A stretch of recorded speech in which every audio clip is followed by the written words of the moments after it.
In this guide, I'm going to show you guys how to fix unable to check for update iPhone error. Let's get started.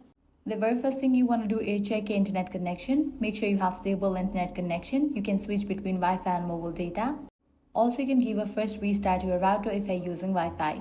Next up, give a simple reboot to your device. A simple reboot can often resolve temporary software glitches that prevent your device from communicating with Apple's update servers. Launch settings. Go to General, scroll all the way down, click on Shutdown. Now slide to power off, wait for a few minutes, then use your volume down key likewise power key to turn on your device. If the problem still continues, check date and time settings. Go to date and time option, make sure you have toggle on for the option set automatically. Likewise, check the server status of Apple. For that, close this, launch your preferred browser.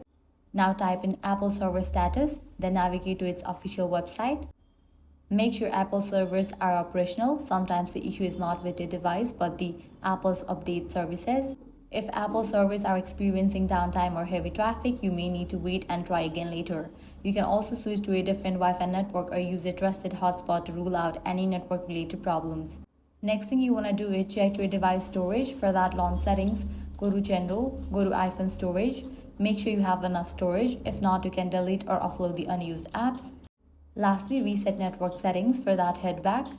Click on the option Transfer or Reset iPhone. Click on Reset Network Settings and go through the process. Keep in mind that this will remove saved Wi-Fi passwords and network configurations, so you'll need to reconnect to your Wi-Fi network afterward.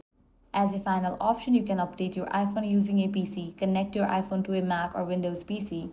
Open Finder or Apple devices, iTunes depending on your system. Select your device and choose the option to check for updates. This method can often install updates successfully when over the year updates fail. And that's it. These are the best ways to fix unable to check for update error on iPhone running iOS 27. If this guide helped you out, do not forget to like, share and subscribe.